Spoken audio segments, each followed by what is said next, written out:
Awesome. So this is the Combat Station. I'm your host, Ty Matthews, and today we have a special guest, Arlene Blencowe. How are you doing, Arlene? Good, thank you. Thanks for having me on. It's all right. So let's just get right to it. Obviously, your last fight was against Daniel Silva. How would you rate your performance in that fight?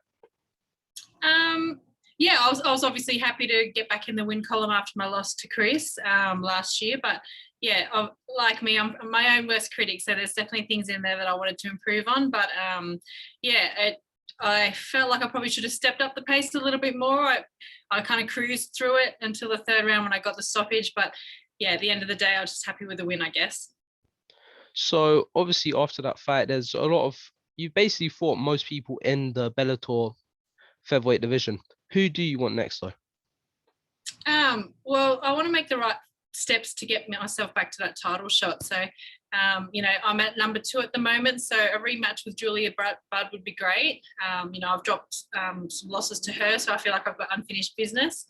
Kat Zingano is new to the promotion too. I haven't fought her. So, I mean, that'd be 2 great fights. But, the fact that I'm sitting at number 2 at the moment, there should be a lot of girls obviously underneath me that would want to fight me to try and take my position. So, I'm happy just to sort of wait and see who the promotion feel like the next step for me. I know that Pam Sorensen called me out after her recent victory, but I've always made it known I'm willing to fight anybody. I want to get back to that title. So whichever fight gets me back there, I'll take. So right now you're 38. How do you still feel prime in your career right now? I feel like I'm getting better and better. Like I'm here at Jackson Wink at the moment, and it's awesome training, obviously alongside Holly, who's later in her career too. It's her 40th birthday the day after her next fight next month. So the fact that we're both training with people half our age on these mats and holding our own, I guess the fact that we're athletes, we look after our bodies, we do the recovery, we train smart. I feel like I'm in the best shape of my life. Because of all of those reasons. So yeah, I'm not in a position to think about slowing down at the moment. I'm just all guns ahead. Well, 38 is the new 20, so 100%. let's just hope you keep getting better. Well, obviously you fought Chris Cyborg already. The way you lost the fight, it wasn't like you got took out round 2. How long would you say I don't know how to word it. How easy would it do you see to get the rematch? Like, do you think how possible is it, and what do you think you'll need to accomplish? Yeah, well, I feel like the fact that I'm here, like I feel like I'm completely different to fighter. The training partners, the coaches that I have, it's just the leaps and bounds that I've made just in the short time of me being here. I feel like I've already made improvements. So I'm not about to jump up and down and cry for that next title shot. But I know that getting wins will get me back to there. But yeah, and I just know that next time I'll probably just go about a different strategy and do what Anger Fist normally does, and that's put the pressure on early on in the fight instead of trying to be tactical. And like I said, it didn't go my way. So it just, I didn't really get to showcase what we had planned for that fight. We were trying to take it into the deeper rounds, into the championship rounds, but by playing that sort of game and obviously losing in the second round, it kind of makes it look like she's just dominated me for the 2 rounds. But so I think next time I'll just start the pressure off first and go that way. Well, let's just look forward. I want to ask something. So Claressa Shields a few months ago came into the gym, and obviously you've been training with Holly Holm for a while now.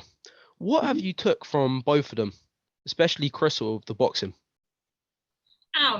It's awesome just to be around the goat of boxing, like just seeing her mentality, and just even with Holly, just being around greatness, and just sort of feeding off that, the energy that both the girls bring onto the mats, the confidence, the way they back themselves, and the way that they work hard too. It's knowing that none of their successes come just from being lucky. It's the hard work. But I'm very, very lucky to be here with Claressa standing in front of her and copying them punches and try not to copy them punches.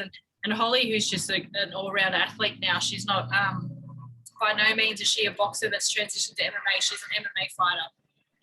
the session we had this morning, even like she's just feeling so strong and so dominant in all areas of the fight. So it's cool to definitely be here. It's exactly where I need to be in my career to have such high level females to train with. But in saying that too, we're also sharing the mats with heaps of guys. So it's not like I'm only training with girls. I'm still pushing it with the guys. And it's been great being here. Well, I just want to ask you, we spoke about Julia Budd a bit earlier, but recently she's became a free agent and spoke about signing with the PFL and UFC. Could you see maybe in the future, maybe taking a route like that, or do you think Bellator you'll be a Bellator rest of your career? Well, I mean, Bellator have been great to me for all of these years. So, I was only talking to one of my sponsors recently just about loyalty, and loyalty in my career is a big thing. But I mean, like at this stage, I don't see myself going anywhere, but you never know. I guess Julia was probably in the same position too. So, I mean, I'm not sure what the situation is, if she's got the opportunity to re-sign with Bellator or whatever, but while Bellator are being great with me and looking after me at the moment, there's no need to. And while the division, like it'd be silly to leave such a strong division. The featherweight Bellator division is so deep. There's a lot of opponents there I still haven't fought, and so the idea of going to the UFC where there's sort of not really many girls, and then PFL I'll be stepping up to lightweight. So I'm already a light featherweight. I mean, I could walk into a fight next week and make weight, no problem. So it's, I'm not a bigger girl or anything. So at the moment, I'm happy where I am. When do you think we'll see you again? Do you have have you been in talks with Bellator about when you'll fight again next?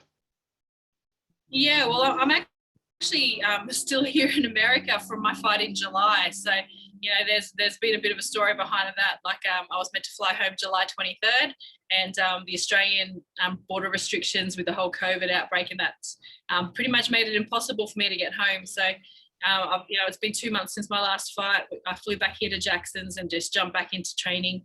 I had last week off training, but today is actually the first day of my 8-week fight camp. So without giving anything away, I've been kind of given a date, but nothing locked in just yet. But you'll definitely see me before the end of the year. Bellator have, looked after me in the sense that if I'm going to be, stuck here in America away from my kids and away from my family, they're going to obviously compensate that and, get me back inside that cage. So, I'll be back in there before the end of the year. Can we get a clue if it's a ranked opponent or not, though? To be honest, I have no idea. Like I said, I know that Pam's called me out. At this stage, everyone should want to fight me. So it's a hard one because, there's obviously other girls in the top that they're trying to build up to potentially fight Chris. So, I've been known to stop the runs of girls that are on a winning streak and this and that. So, it's a hard one. The matchmakers will sit down. Like I said, I'm not about to jump up and down and demand anyone. I'm happy just to get an opponent. I'll fight anyone and, I'll stick to what I do. Anything you want to say to your fans, because we'll probably wrap up in a minute, but any message you want to give them? I've been very blessed to have a really, really good fan base. I was only actually talking to my partner about this the other day, and have such good supportive fans, respectful fans, all the support that I even receive.